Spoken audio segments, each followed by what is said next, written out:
My childhood was a very different kind of a childhood because my father was very strict, and he was he was an alcoholic as well. In 2015, my mom went through a very difficult illness, and after that she sadly passed away, and I also lost my job during that time. Failures are always an opportunity for probably higher growth, or you have an opportunity to do so. How should people be thinking about this journey? So if a situation comes, I'm a failure. I am a failure when I as the soul don't respond right in that situation. That time I'm a failure. Till then, nothing else is a failure. I started writing maybe at 7-8 years of age, and it was my outlet to express myself. So journaling is basically building a relationship with your own self. The person who doesn't have a relationship with self can never have a beautiful relationship with others. So you write your mood, you write your problem, but more important, you write your affirmation or you write your solution below that. Because if you only keep on writing the problem, then you're only reaffirming the issue. How do you become a more forgiving person? I had a lot of grudges against my father, and I felt that maybe he is the one, because of whom my mother has had to go through what she has gotten through. Forgiveness is very difficult because most of the time we come from anger, because you feel really horrible. Why is this person doing this to me? Why did he or she do this to me?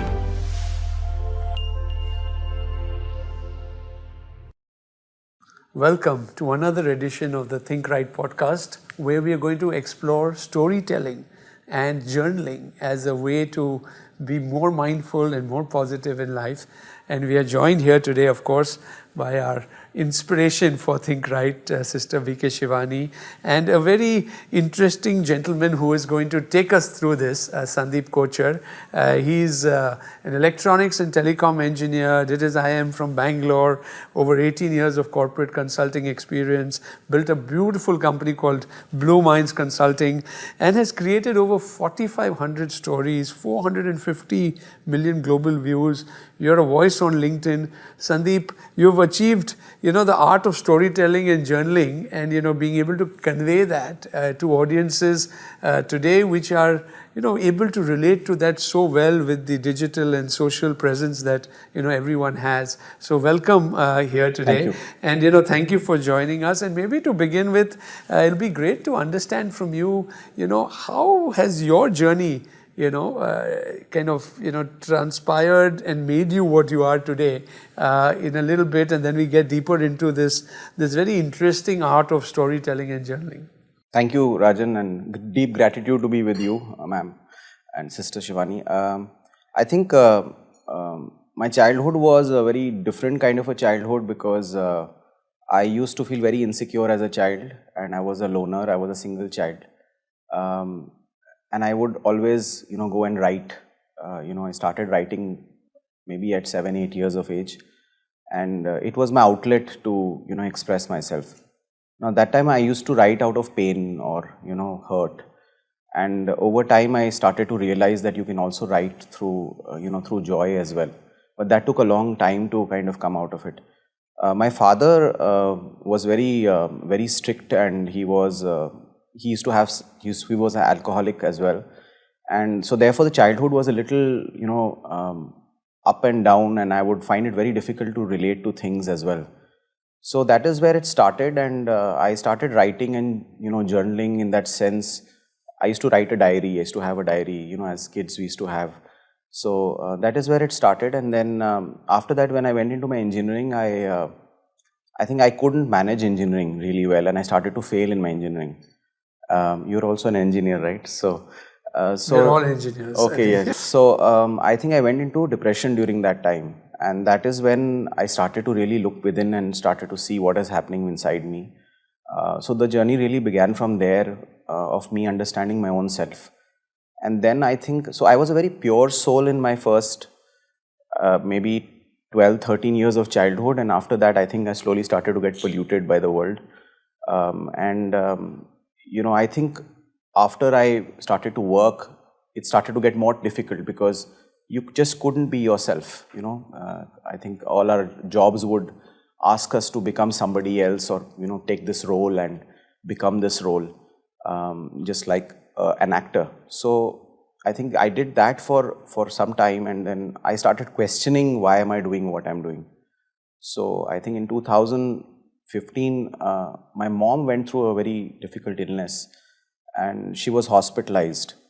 After that, she sadly passed away, and I also lost my job during that time. So both these things happened so fast that it just made me question my own life and what is life for and all of that. And she was my closest friend. So I think, and she used to always tell me that you write really well and you should become a writer. But I always was very insecure because I felt that, there's so many good writers out there. How can I write something better than them? So I was always constantly comparing with people around me and all of that. So I kept writing, in my spare time as a passion. But then after I started off on my own, I thought one day that, okay, I should start to write. So I started writing, and I think it was destiny that it had to become like this. So that is where the journey really started, and I started to enjoy the process of writing whatever I'm going through, and also very transparently. That connected with people. So yeah, that's been the journey so far. So when we go into storytelling, you're telling stories of others, you're telling stories of, different things. How powerful does that make you feel? So I'll share a story of my mom when she was in the ICU, and she was very sick that time, and she was so light that I actually lifted her from one bed to the other. So they were changing her clothes in the ICU, and then they saw a lump on her chest. And the doctor came to me and told me that, there's a lump on her chest. Do you know about it? I said, no. So quickly I just turned to look at her, and she, put her head down. She knew it.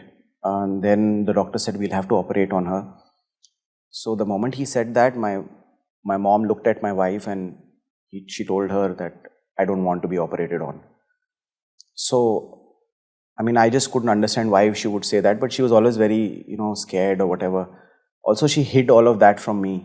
So I felt very bad about it, that she has to suffer.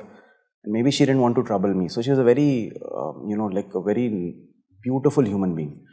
So after that whole thing happened, we just went off from the hospital to, go back and get our stuff the next day. We just left the hospital half an hour or 1 hour. I think we were coming from Delhi to Gurgaon. And in between, I got a call from my dad that she's passed away. So I just realized that she just was so clear in her head that what she wanted and when and how, that she willed it. So that really impacted me so deeply that I started to realize and reflect on what is life all about, and how do we behave towards life. So when I started writing also, I started to just write about my own self, my own journey, my insecurities, my fears, my failures. I've had several of them, and I failed in business. I failed several times in various places. I think that was very powerful because, you connect to somebody's failures because you go through it. And today's world is all about showing successes. So I think that's how we that's how I moved in there. And then I also started to share stories of others. So if somebody has done something beautiful or achieved something, or, overcome odds, then I would write about them also. So those stories started to, touch people's chords. So, I remember writing a story on a person who had a life-threatening accident, and he could not get up from the bed. And, he was on duty on a motorbike, and he was a salesperson. And he had a very bad accident, was hospitalized, and nobody was willing to hire him.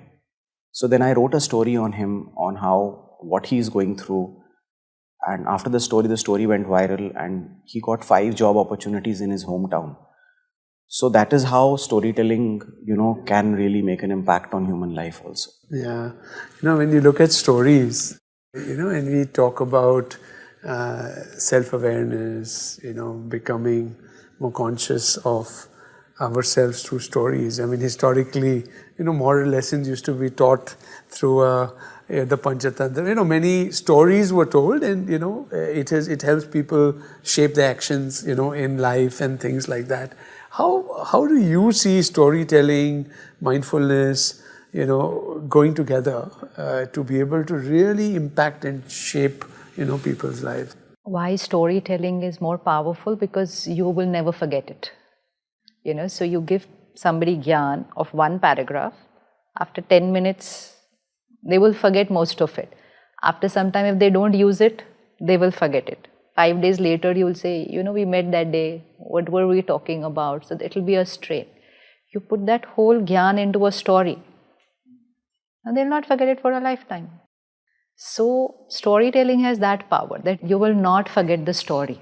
So because you will remember the story, you will also remember the message behind the story. So which means you will also get that gyan from that story because you're remembering the story. So that's why storytelling is always the best way to give, even like he shared, that you share somebody else's story. So it's not just the story, but the emotion the person is going through, the mind of the person you have shared with everybody else. Now this will connect with somebody else's mind because you're not creating a story, you're writing a real life story for that person. So storytelling, obviously, because we have that thing too, because we're visualizing while we're hearing a story. You're listening to Gyan, you can't visualize. It's theory. आपको ये नहीं करना चाहिए, आपको ये करना चाहिए, आपको ऐसा सोचना चाहिए. It's all theory. So we are not able to visualize it. You're listening to a story, you're actually creating the whole visual. So anything that I visualize, it gets deprogrammed. So we are not able to forget stories even which we heard in like kindergarten, we'll remember right now. So storytelling in the Sanskriti of Bharat, if you see, it has been the way of, when we even say today, katha vachak. So katha suna rahe hain. So katha is gyan based on story, which means you will base it, of course it's now based on scriptures, but it's in a story form. So very easy to remember. No, even our Ramayana and Mahabharata are all stories. So is it, now there's always this like, did it really happen? People start, and then we say, how does it matter? There is an essence of that story that is important. Yeah. So, is it okay to create a story? Important to learn from the story. What are you learning from the story? So when you remember the story, you remember every character of the story, then you remember the sanskar of that every character of the story. So like we learned, this is an ideal son, an ideal husband, an ideal wife, an ideal brother. So that is what we were learning from there. So even today people will say, Ram jaisa beta hona chahiye, Sita jaisi patni honi chahiye, Lakshman jaisa bhai hona chahiye. Why? Because along with the story was also the sanskar, the trait of that person, what was being conveyed to you. So you might not even remember all the parts of the story, but you remember the sanskars of that person. But that was the whole intention. So the power of storytelling to shape behaviors in society is such a powerful, thing. And then, Sandeep, coming back to you, there's also journaling. Yes. So journaling and storytelling are two very different pieces. So you're also into journaling. So explain to us, how does journaling work and what's the difference? I think journaling is meditating with open eyes. Basically, where you build a relationship with your own self. You go deeper and understand, okay, for example, let's say if I'm feeling angry, then where did this anger come from? What triggered the anger? What was the emotion? Did it come from the past? Did it come from the present? And also then trying to understand the source and why do I get into this pattern of anger, for example. So I used to get quite irritated and angry earlier, and I realized that it was because I used to feel helpless in a situation. Now coming to that realization took me a lot of journaling to figure out, okay, I do feel helpless and therefore I become angry, and that's my response to that helplessness. So journaling is basically building a relationship with your own self. Actually, we don't have enough time to spend with ourselves in this busy life because of so many distractions. So it's a very powerful tool where I can understand my own self and build a relationship with self. And then you look at every emotion. For example, shame is the lowest vibrating emotion. If you kind of put up all the frequencies of emotions, shame will be at the bottom of the thing. Now, when we go through a very shameful event, or let's say somebody's laughed at us, or you feel very ashamed of something that you've done, you're already starting to vibrate at a low frequency. Now, if you start to understand where did this shame come from, is it because in my childhood somebody shamed me and I felt bad about it, and now I'm feeling the same kind of an emotion right now? So then those patterns also start to become very clear in front of you that, oh, I was maybe laughed at in my school, and now I'm being laughed at in this, even though I have grown, but the whole setting is the same, the pattern is the same. So the same trigger gives the same, and we give the same response. And most of these are based on beliefs or value systems that we have. So if there's a belief that, look, I should not do anything wrong, and if people laugh at me, it's horrible. So that is where it really starts to hit you, and then you go back down to that same lower vibrating frequency, and you're not able to come out of it. So then you start to understand these patterns. Now, once you understand the patterns, then you start to understand, okay, I need to heal now.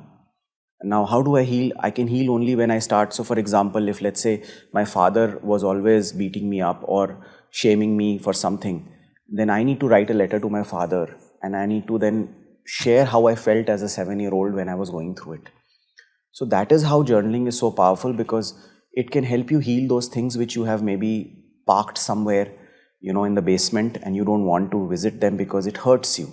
So, and journaling is also a method where, most of our times we are processing and living our life inside our heads. So journaling is the only method where you can actually take it out on a piece of paper. And many times when you see that written in front of you, it becomes, it really hits you hard. Now, a lot of people are not able to journal, write. I've seen a lot of people telling me I can't write. Then even voice journaling is fine. But I would then suggest them convert the voice journaling into a text and put it in front of you and read that. So you need to reread the journals also to see whether, am I evolving as a human being? Am I able to process things better now or not? So that's how I would define as journaling. Yeah, it's also like, introspection, self-reflection. It's got many aspects to it, that enable you to become, better. But, I think the key thing is to derive positivity through journaling, right? Becoming more mindful, becoming more powerful, becoming more peaceful, all of those aspects which we talk of virtues. So how can journaling, change that? In the ThinkRight app, we ask people to reflect, on the affirmation of the day. But how does journaling truly change and bring about that See, change? like Sandeep ji shared, I'm here with people and somebody said something to me, I felt humiliated, let's say. Now, it's going to be here. And it will come like a fast conversation initially when it's happened. They did this to me, they did this to me. Then I might go back, they also did this to me. So it's very fast racing thoughts that go on. We don't put a full stop or a comma to it. It just goes one after the other. We can reach to a stage where we can burst out crying also, because there's so much emotional turmoil that is getting created. So what would happen with journaling is your speed of thoughts will first start slowing down. Because now you are consciously writing your thoughts. So here the speed is going to slow down, because now you're not just sitting like this and thinking. You are writing it out. So it's getting more, no, it will slow down. It will immediately slow down your mind, because now you are writing it out. It takes you time to write. You focus on that. You're very crystal clear in what you are writing.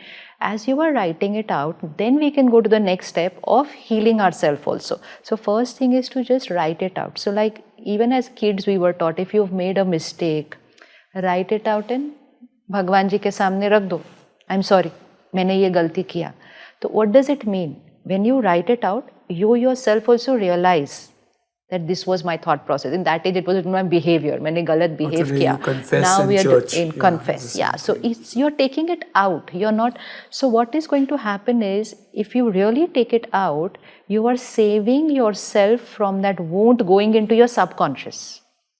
Like what Sandeep ji shared, what happened when I was 7-year-old.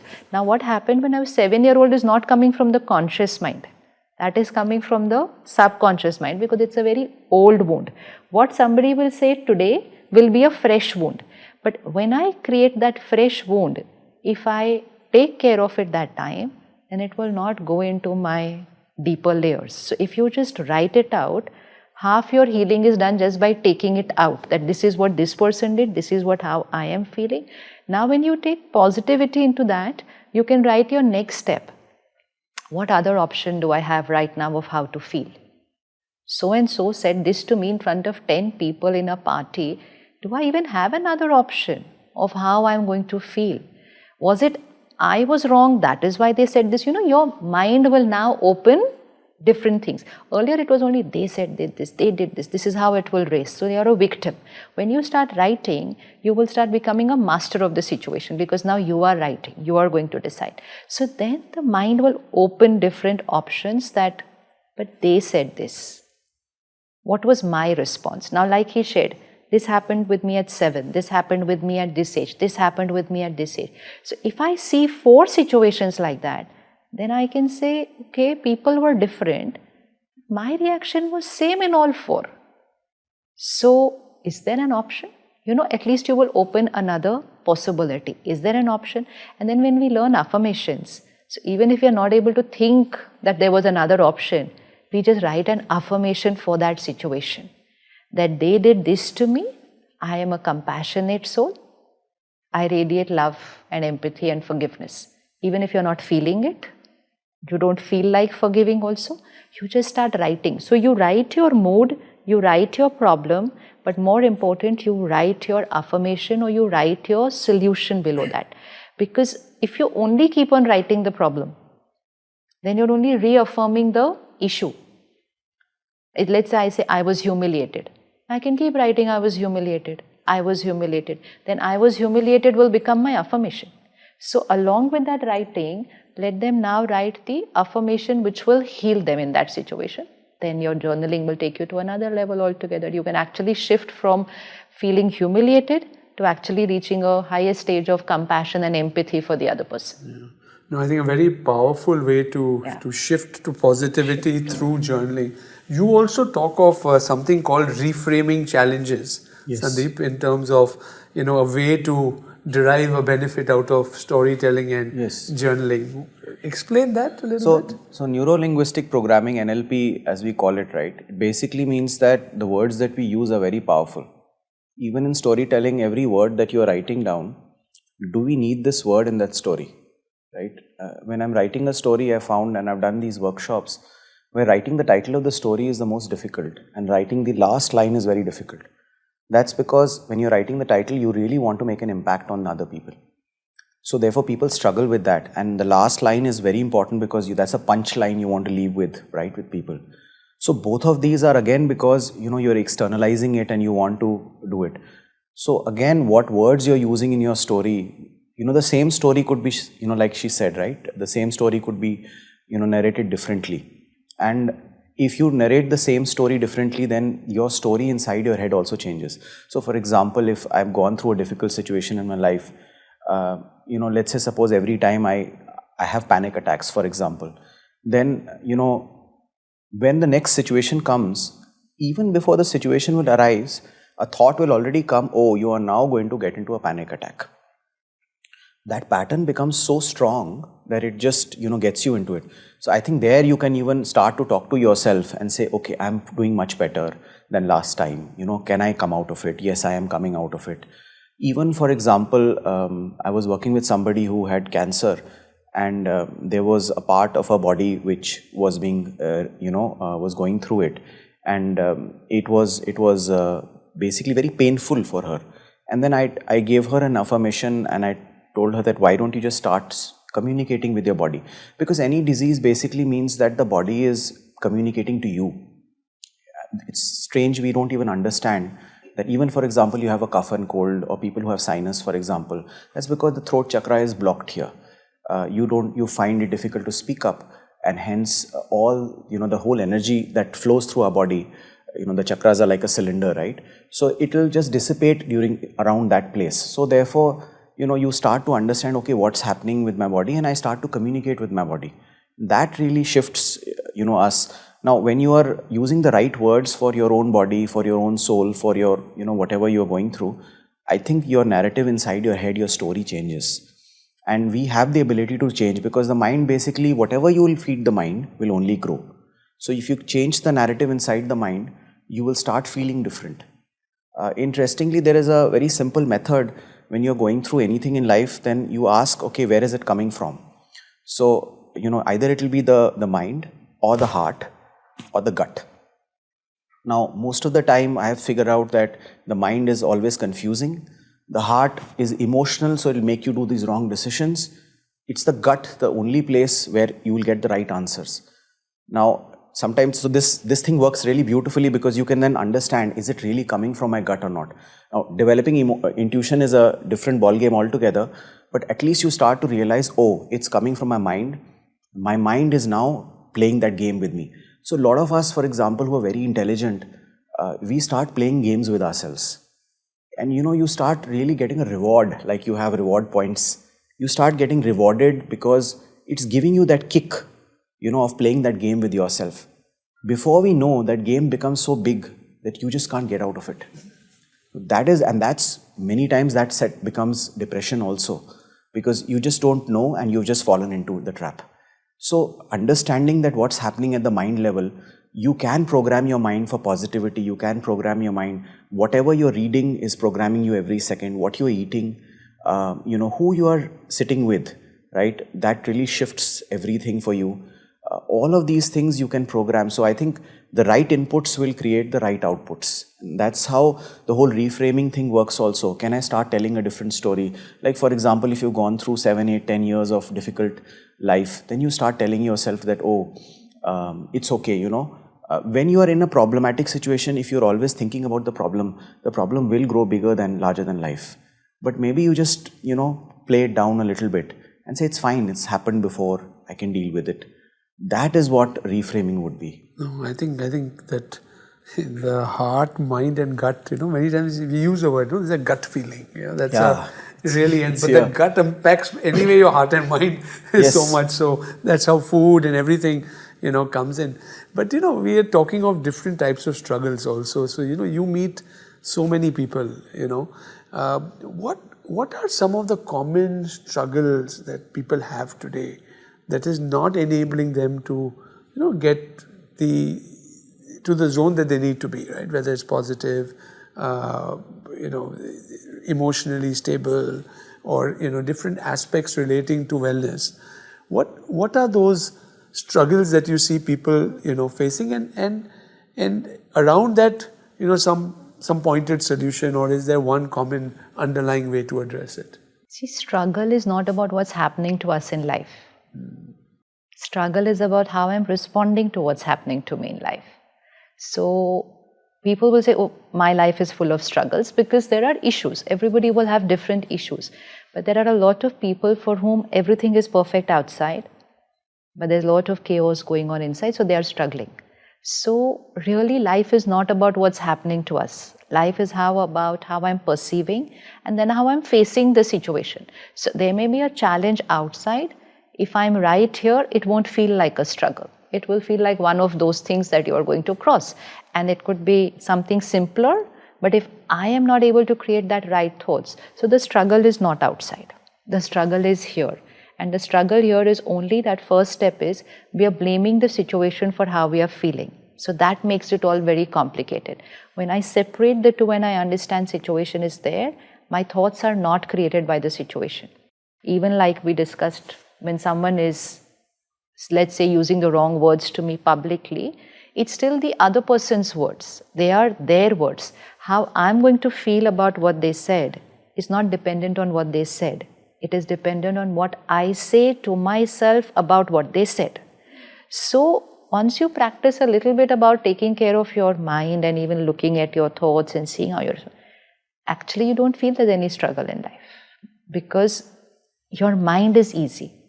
So we just have to take care of that. Otherwise, so the smallest of things, people saying it's a lot of struggle. Look at children today. I think life is quite simple with them right now compared to it would have been with us. Of course, we didn't feel our life was difficult. We thought it was very simple. But today it's very easy. Everything is at one click. Everything is easily available. You have everything around you. But they're struggling so much. So what are they struggling about? It's just that because they are not taking care of how they're going to respond to situations, they feel life is very difficult. Life is very easy. But in terms of situations now, in the current scenario, untimely death has become a very big situation now. Very big. Because earlier, more or less, we were like, okay, after 80, 85, 90, 95, that way. Now, big numbers. Of course, during COVID, it was big numbers, but post-COVID also big numbers. And post-COVID, lot of parents losing a child. So even if that means that the parent is 70 and the child is 40, but still it is for a parent. The parent has lost a child.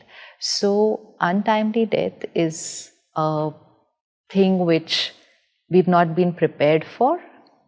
How to face that? We've not been prepared for it. So that obviously grief becomes our toughest situation, and mental health issues.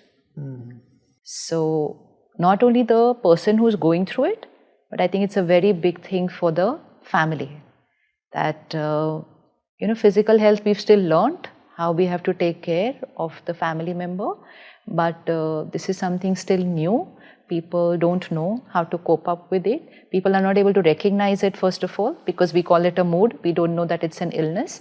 And then we start blaming the person, or when the person is aggressive, but it's aggressive because of the health, we will take it very personally. They were not right to me, so now that will become my struggle, leave alone being compassionate to what the other person is going through.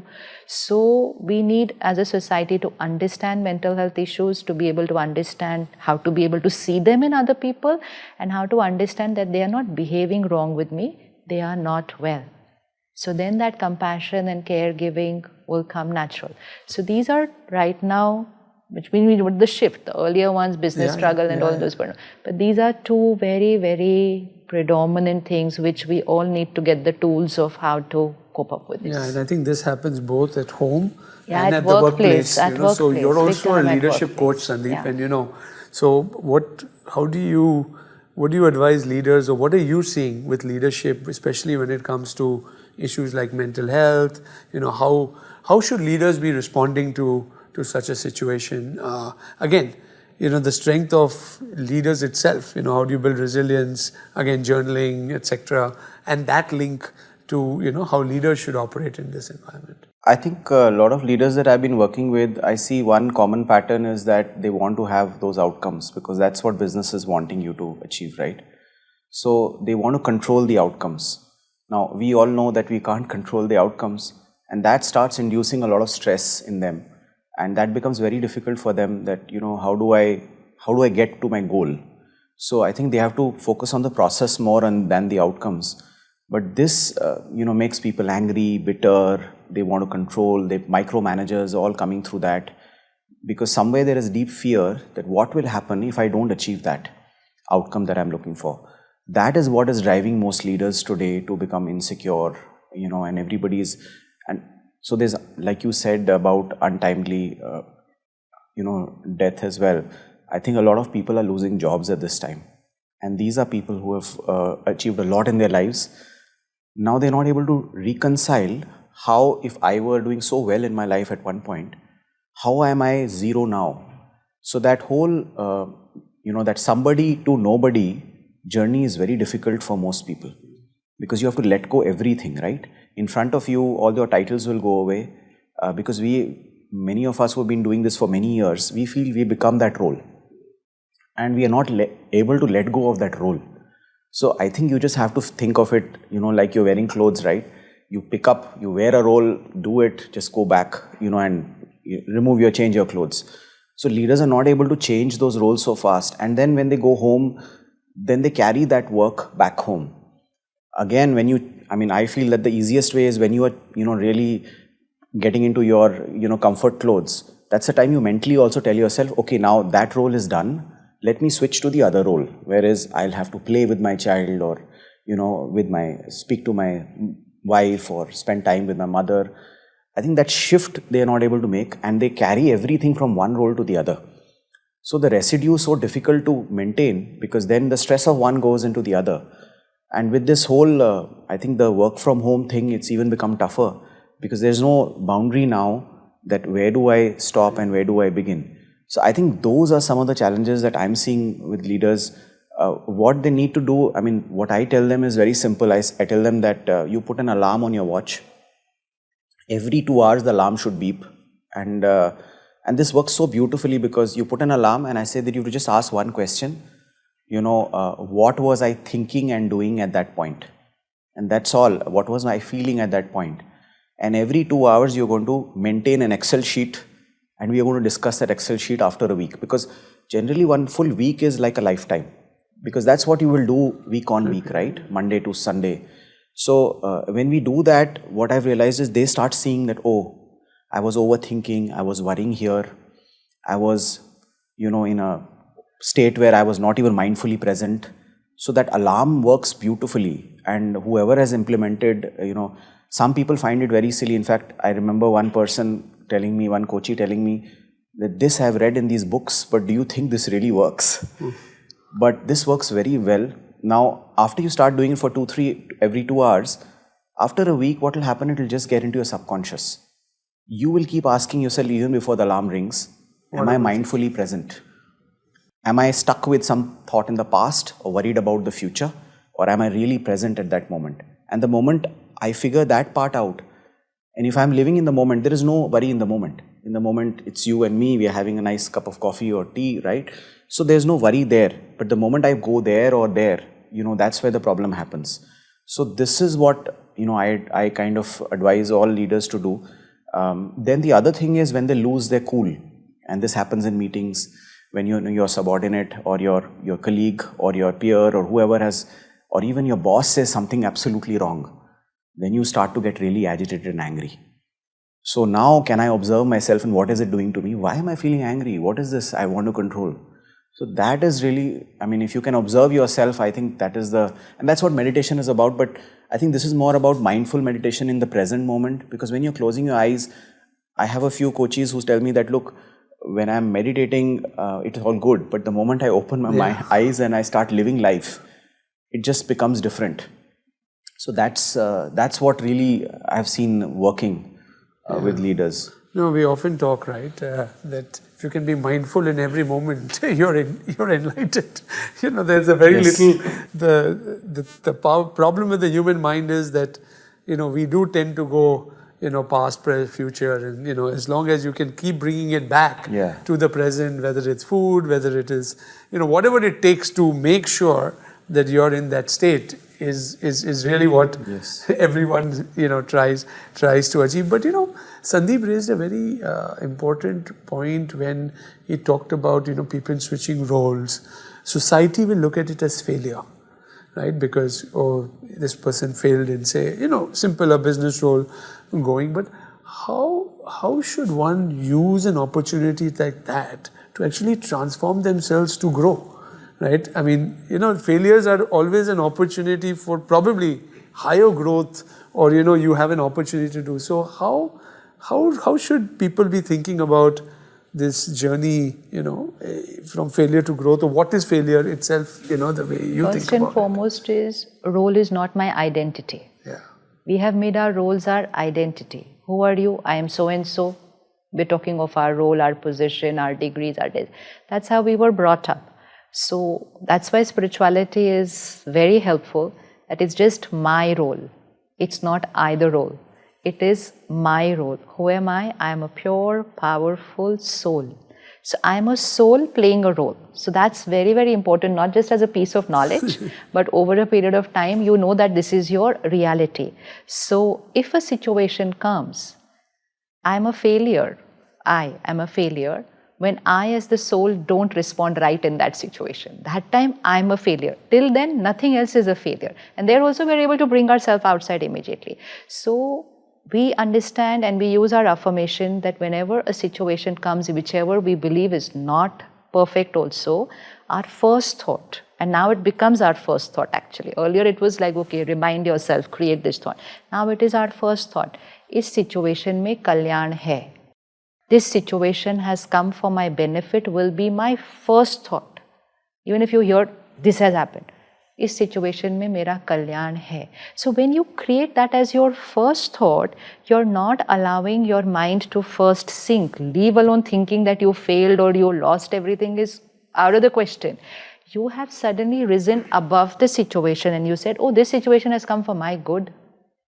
and you firmly believe in it. Initially, you'll say it, like when we have people coming to the center, or if I see my journey of 25 years, initially you will say it because I was taught.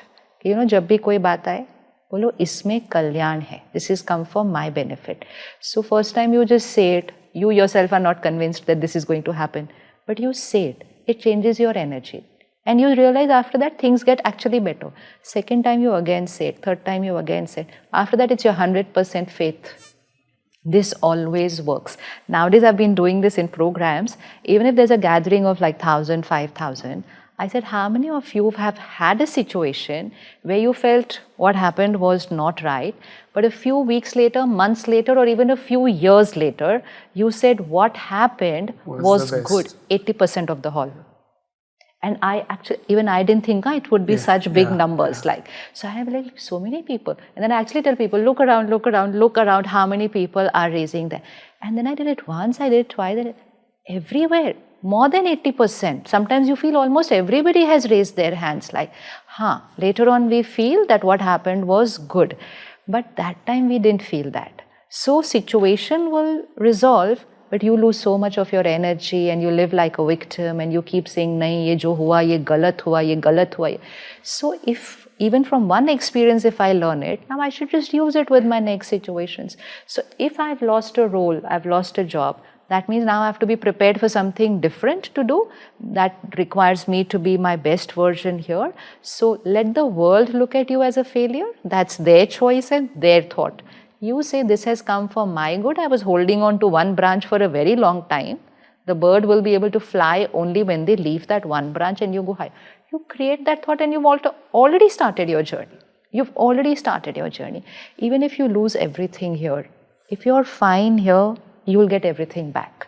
But when you lose it here, then it becomes a struggle. So the struggle is only when you lose it here. So everybody should make this like a mantra. It works always. It always works.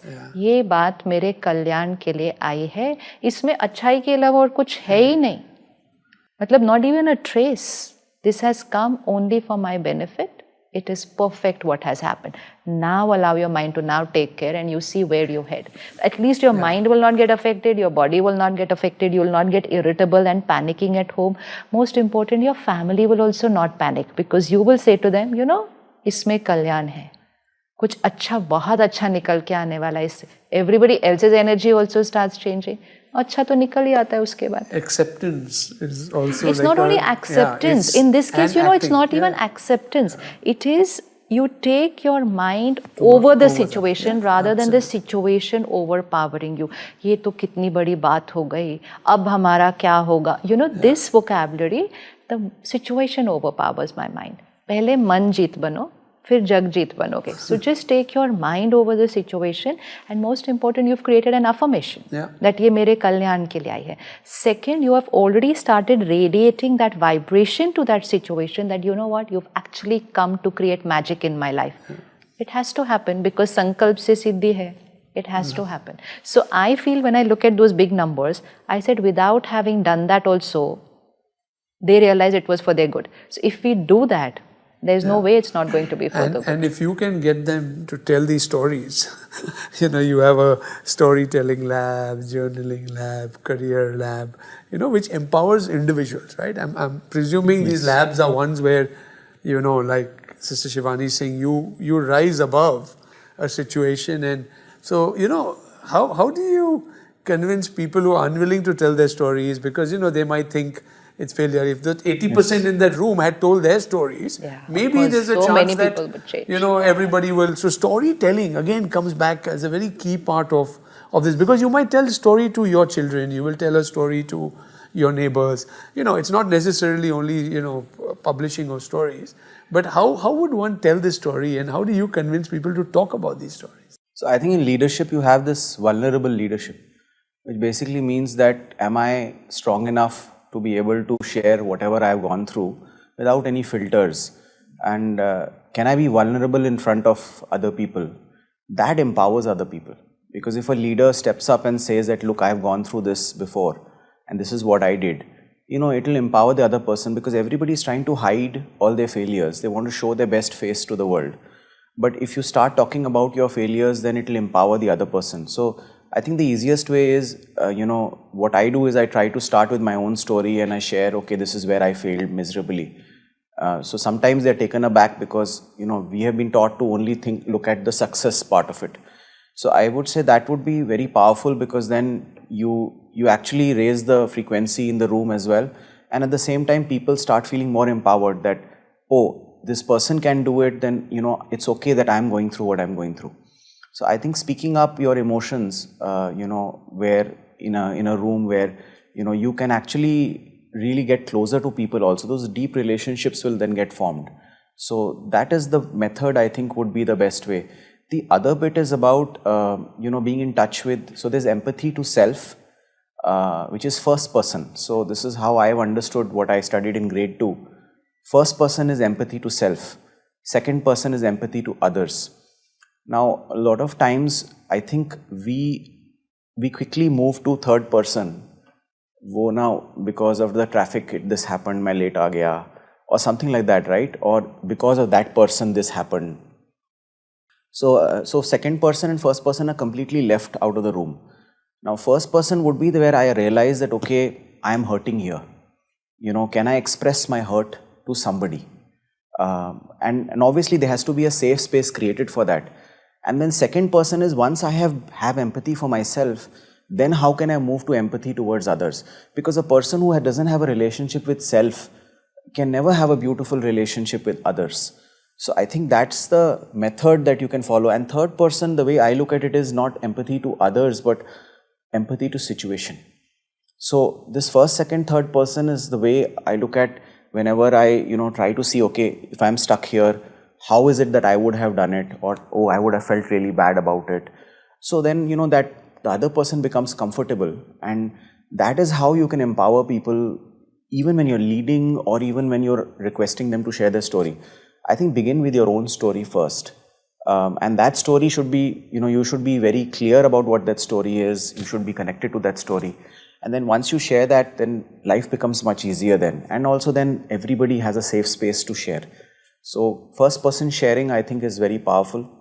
That really enables growth for everybody. Because when you share something of your life which has been difficult for you, you're also empowering yourself and empowering the other person that it's okay. The other thing is that I am not good enough. I've seen this being the biggest challenge. I've worked with thousands of leaders now, and I'm seeing that somewhere we are all carrying this notion, I'm not good enough. And the whole life is about proving to first myself that I'm good enough. And though there's this other thing of proving to the world, but actually we are trying to prove to ourselves. And I carried this for a long time where I felt I'm not good enough. So I always kept on fighting this battle inside only, that I have to prove to myself. Now that is the battle that most people are fighting inside. And our society is very external. They are always judging us from how well you're doing, which car you bought, which phone do you have, who do you move around with. So, where did you go for your holiday? So, the European holiday has to be put on Facebook. But inside they are all cringing. We are all cringing because we are not happy with what we are going through. So that post is being put up, but actually what is happening is very different. So I think that is really the key, where I become comfortable with who I am.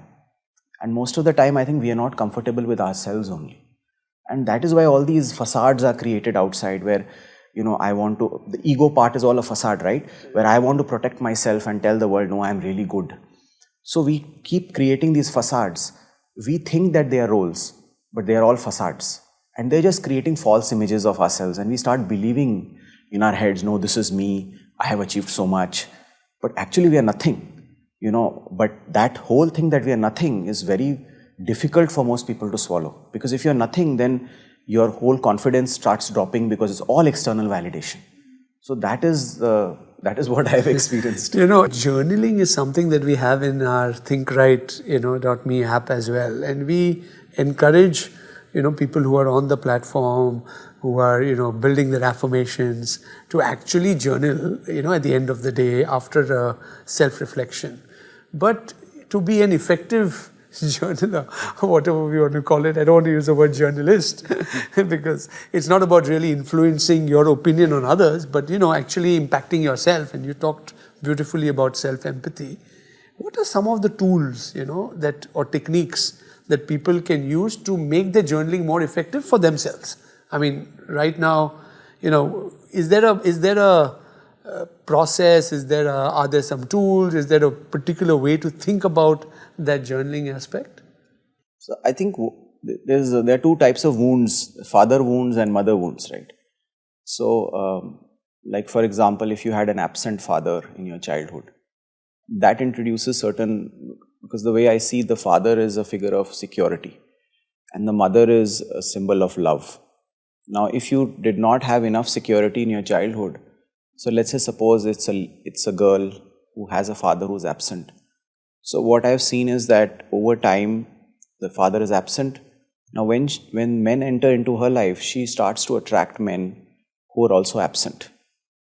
And if you had an abusive mother or a critical mother, then similarly you start having these are called codependent relationships, which basically means that after you give me a toffee, then you will slap me, or you'll slap me first and then you'll give me a toffee. I want that toffee, so I'm going to continue that whole cycle or pattern where I'm okay with being abused. So I think journaling is really about trying to figure out which pattern we are stuck in.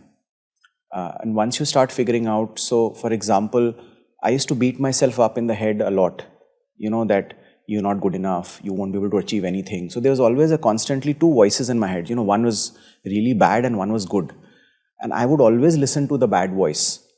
Now what happened is that I started to self-sabotage myself, that, because I'm constantly only listening to the bad voice in my head, which is telling me, you're going to fail. And maybe it came from my childhood where, that bad voice was very predominant. And hence I started to think that person has gone, but that bad voice is now part of my psyche now.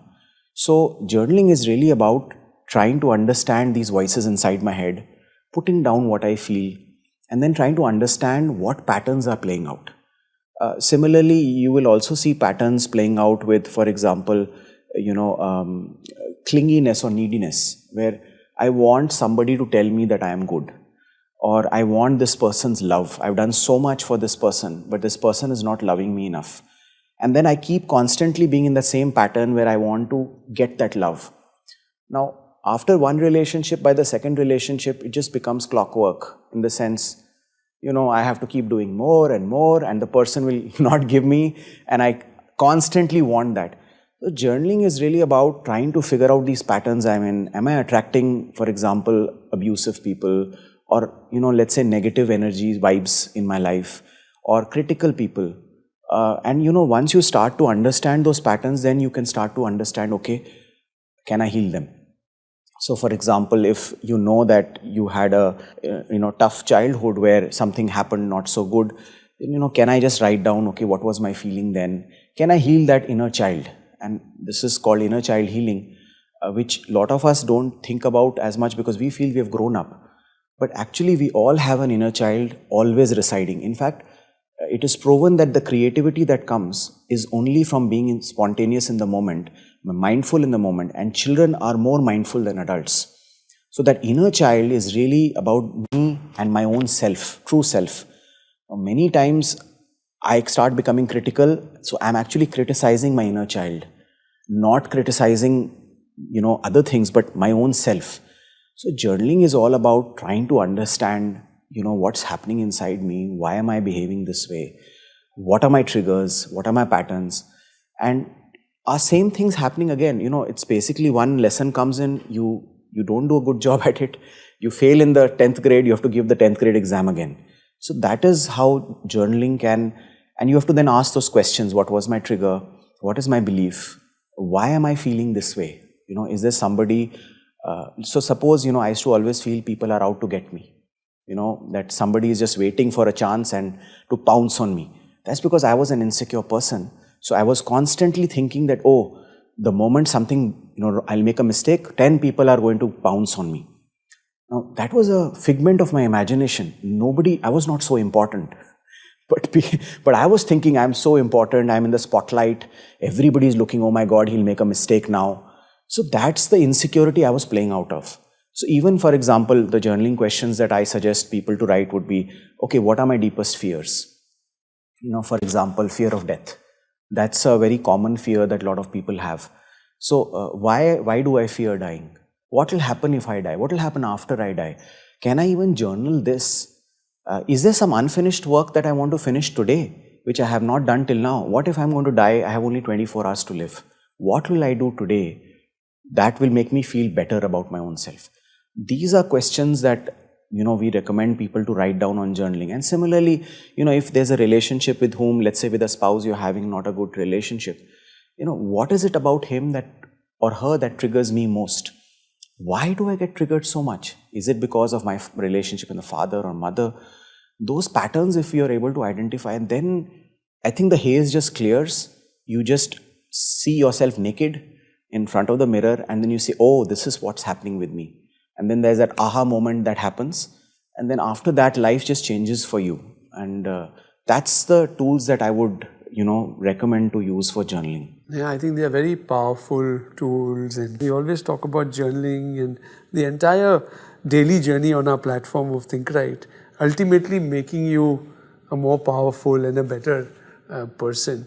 But this storytelling, journaling, how does that shift the person, particularly on the spiritual side?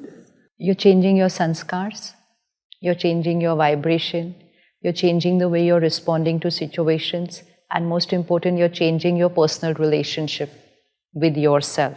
So, like you see today in the whole conversation, one line that came repeatedly was, this is what my father did, so this is what I was feeling. Now he's understood it. Once we understand it, now changing it will be easy for him, because he knows that this what I'm feeling is not because I am feeling this is because I felt this when I was 7 years old, and when my father said this to me, or maybe was saying it on a daily basis, right? So then self-sympathy, like he said, 3 words: self-sympathy, empathy for the other person, and then empathy for the situation. So self-empathy means first to now love yourself and say, it is not I who was not good or I was bad. It was the other person who was going through something. But at that time I didn't understand it. So I just absorbed their line completely like this, and I believed it to be a reality. But it's not my reality. So I am, then you write your good things about yourself. So first you're being empathetic towards yourself. Now when you're empathetic towards yourself, you're not blaming the other person for your pain. So then you get the power to be able to be empathetic towards the other person and say, but why was my father saying like this? I was a nice boy. Then why was my father saying like this? Now you enter into the mind of the parent and say, okay, the intention was very good. Maybe vocabulary was different. Maybe his father had spoken to him in a certain manner and he believed that was the right way to create a beautiful, perfect child, So you're just able to understand the other mind after you've understood your mind. So this is a science. When you start looking at your mind, you'll be able to understand other people's minds also. You just that is what you say, get into their shoes, which means just go there and say, why is this person thinking like this? Empathy will come natural. That probably he's gone through something, probably his intentions are very good, only vocabulary is different, probably he's just struggling with his alcohol addiction and that is what is affecting him so much. But when I'm in pain, I don't even think about what the other person is going through, because I believe they are the cause of my pain. They are not the cause of my pain. They are in pain. That changes everything for me. So now I'll be able to take care of myself and I will be able to release what I'm holding against the person, and I will actually start creating good feelings for them. Now this will help me now in my next situations where I was creating the same song inside. So it's like an affirmation. So anything repeated again and again becomes my sanskar. And once it's my sanskar, I don't consciously think it, it just goes into auto mode. So when we say live a life of awareness, don't live in auto mode, which means don't just play the same song again and again. Respond differently, everything. So when you will write it out like that, it will give you more clarity. So with spirituality, we don't find the need to write it out now, because we are able to see the thought while we are creating it. Okay, why am I thinking like this? What is the meaning? What was the past? Because that's one area of life where we are focused on right now. So wherever you will focus, you will be able to see things very clearly. But anyone who's not doing that, this method will work beautifully. It will really work beautifully. Another thing that we do is to write our chart every night before going to sleep, is my mistakes of the day. mistake, even if it's in the way I was thinking, so that I don't go to sleep with that same thought. I change my thought before going to sleep. So if I was judgmental about you, either I should be able to do it then and there, that I created this thought and say, no, not like this, and I change. But I will definitely check at night what were my mistakes, my Because errors. that you'll feel uncomfortable at that point when you're going to bed, knowing that this was something. No, this is not even for that. Even if you're perfectly fine, sit and reflect on the day. Don't take it into, because when you go to sleep, it's gone into your subconscious. If you clean it and clear it before you go to sleep, it's easier to do it. By tomorrow, you might have even forgotten what you did today. So this is for anybody who wants to progress on this thing, that I want to take myself higher. It's like a business person. Check, how was your shop today? How much profit, how much loss? So we check here today, how much profit, how much loss. And so that, what do I have to do tomorrow? So it's for that. So we do journaling in that way, like reflecting on the day, what was it? And not writing mistakes, but writing my correct thoughts instead of that. So I'm not just repeating what I did, repeating how I should be in that same situation, in that same trigger, in that same person. So that helps me on the next day. So it's a whole journey and a spectrum for every person of any age, at any point in their spiritual journey or even non-spiritual journey. I think journaling and what you said, is a complete extension of getting to that mindful moment in real time and then doing what is right, as we discussed. And I think imminent in this are attributes like forgiveness and others, which you were saying. I think these are also things that you encourage leaders and others to imbibe a lot, right? Are these like reflective in daily action, daily thought? How does, let's take forgiveness, right? How do you become a more forgiving person in a situation in where you're dealing with people on an ongoing basis? Maybe I'll share. So I had a lot of grudges against my father, and I felt that maybe he is the one, because of whom my mother has had to go through what she has gotten through. So around during, he actually ended up having COVID, and then he was with me for some time, and his health started to deteriorate, and we were going through ICUs all the time. And I had 1 year, and the doctor told me that they discovered a tumor as well in his kidneys, and the doctor told he has a year maybe to go. And so that 1 full year, I thought of it that, okay, now I need to maybe finish my karmic, duties towards him, but more importantly, forgive him. Now, forgiveness is very difficult because most of the time we come from anger. Because, you feel really horrible. Why is this person doing this to me? Why did he or she do this to me? And so what I started doing is I started to every day, think of it that, okay, maybe he was not aware of what he was doing. As I think you said that so beautifully. So I started to, begin that forgiveness. So I would sit, he's in the ICU, I would sit outside, go and sit by him. I would not say anything, but that whole, being with him during that 1 year, that catharsis started to happen. And I started to forgive him from my own self, right? I think the forgiveness also is because we don't forgive ourselves. Because I think that the key would be that, okay, I am not forgiving because I am not able to forgive my own self that this happened. And somewhere maybe I was blaming myself also. So I think that is where the shift happens, where those who can't forgive themselves, they can't forgive others. And, people who are perfectionists, who are very critical, who find mistakes in others, they are not able to forgive themselves. So, if you can't forgive yourself, how will you ever forgive another human being? Because you're very hard on your own self. That's the only parameter you have, that only method you have learned. So I think that's where I became more forgiving of my own self, and I said, okay, fine, it's okay. I should not be blaming myself. And once I forgave myself, it became much easier for me to forgive him. Because then it was very easy, that I am doing it for myself. He's not me, he's an extension. So it's easier to forgive. Now, the other part of forgiveness is forgetting. But you can't forget before forgiving. And so therefore, I think once you've truly forgiven the other person, I remember him being in the ICU once, and he asked me, where are my car keys? I said, Dad, you are in the ICU. Why are you asking about your car keys? My earlier self would have gotten really agitated and irritated by his behavior.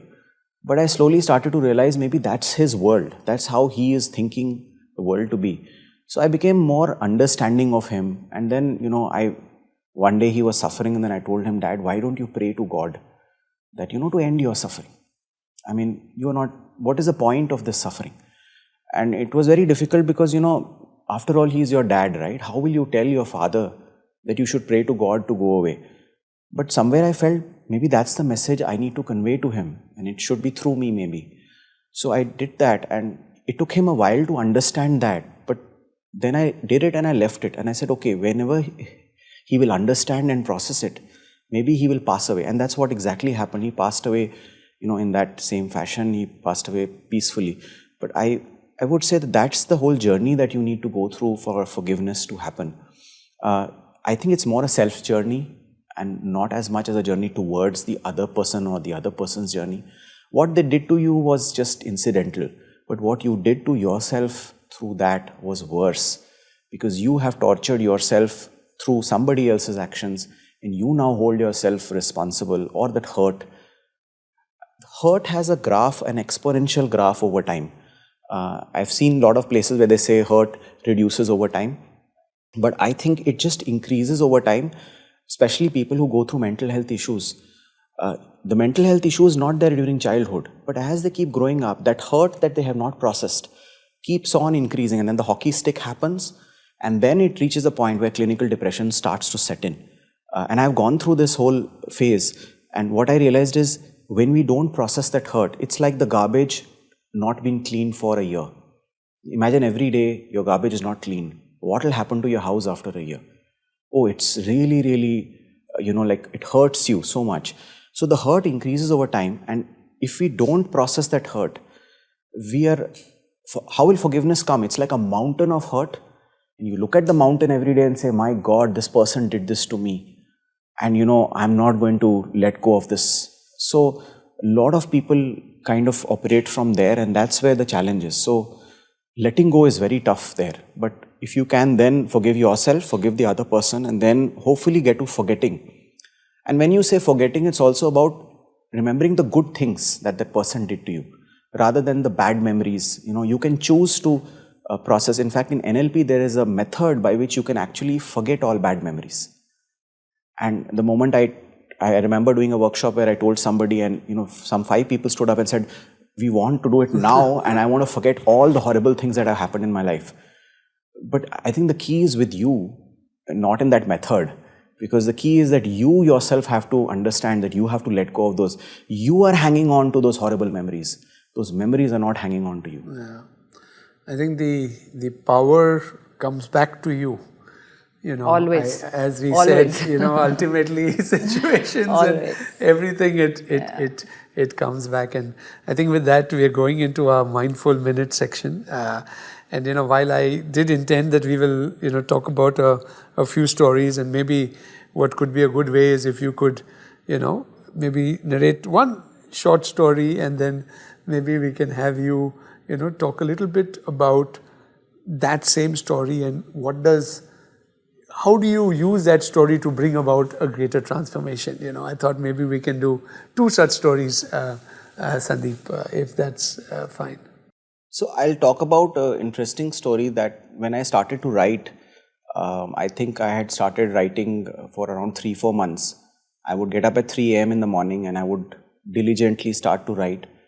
After 2-3 months of writing, I got into a beautiful space where, I was enjoying the process of being there for myself, which I had never been before. So that time that I spent, they say Brahma Muhurat, right? So basically it's that 3 a.m. to 4 a.m. time slot. After 3-4 months of writing, one day I started experiencing physiological changes in the body, where I started to experience that I'm flying in the air. And I wanted to go and hug a tree and, roll on the ground. So my wife thought I've gone mad.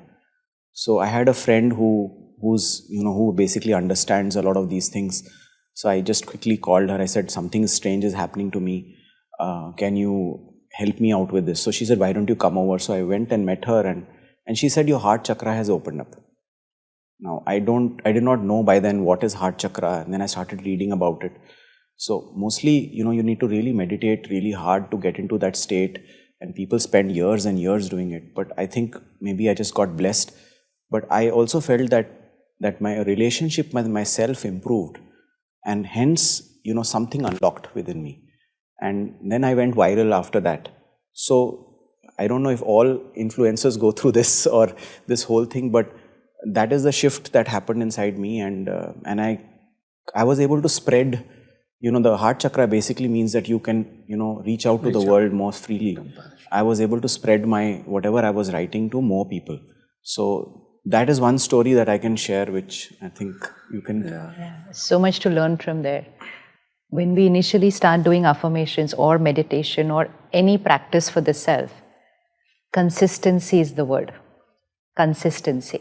So some people will do it for a few days and like, no, I'm not able to do it, and we will leave it. So take the first part of the story was 3-4 months of waking up exactly at that same time in the morning. It's not giving you any thrill, you're not feeling anything, but you are just doing it with one word, and that is consistency.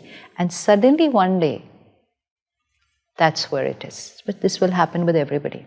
So the only important word to underline is consistency. Don't say I'm bored or I'm tired or today I slept late. No, you will get the result only when you do anything with consistency, any habit, lifestyle change or thought process. Now, a little effort initially, consistency, healed the self and automatically became an instrument to heal people. What power this is. What power this is. I mean, how many of us are able to do something for other people? We are not, because right now we are just struggling with our own emotional self. We are not able to even radiate the right energy to our children, leave alone to the world. If you just get up and do this early morning practice and do it with consistency, your emotional blockages are getting cleared. And when your emotional blockages are getting cleared, everything around you will start changing. First, your immediate family will start benefiting you. And then, of course, you can go to a higher level where you are working even with strangers.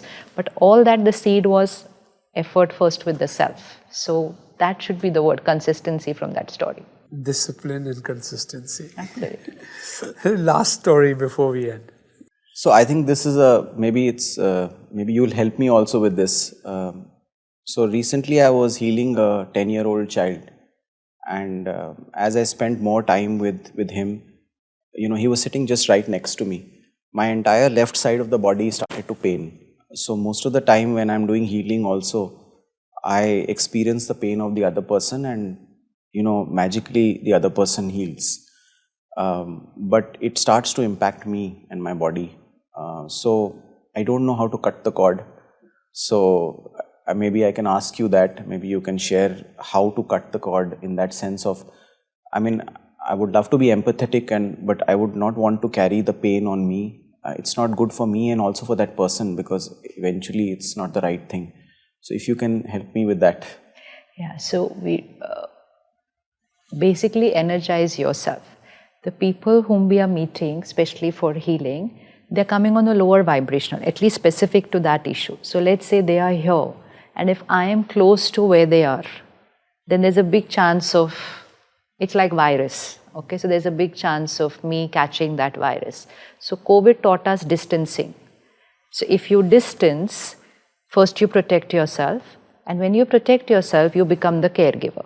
So in COVID, we distanced physically. In emotional healing, we will distance vibrationally. So if we practice our daily meditation, our daily spiritual healing, not healing, spiritual energizing. So just that little thing for yourself, building up your immunity system.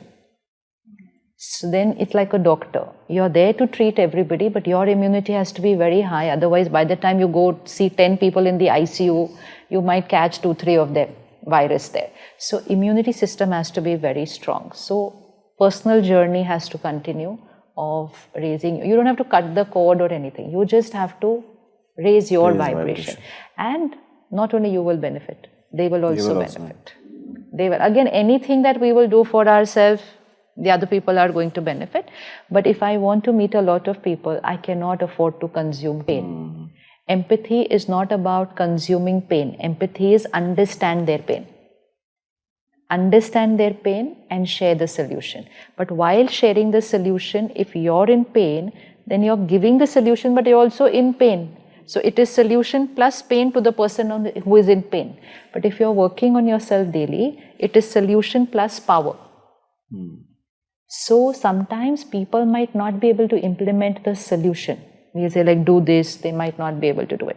But if you radiate that power, that will become their strength to implement the solution also, because they are here right now. So your power will get them a little here, and then they will be able to implement the solution. Like suppose we meet people who've lost a child. What gyan we are going to sit and talk with them when they're in that situation? Even if you tell them soul on a journey and all, they're like, we don't listen to all this. The mother will say, I lost my child, I'm not interested where they went, what, they will just cry. So you can't do anything. Just sit, hold their hand, and you do your work. Nothing from here. Just sit, hold their hand, and you meditate, and just keep saying positive things, even if they're not going to listen, even if they're not going to agree. You keep throwing your energy. It means just be yourself, and that energy is going to them. Even if it's temporary, just for those few minutes, they will come out of it. But when they come out of it for those few minutes, they understand they are able to come out of it. Otherwise, they've said that this is how I will be for the rest of my life. I can never feel fine. So healing is more with who we are also. So just that little work we will start on ourselves and become very easy. Thank you. Yeah, Thank you for that.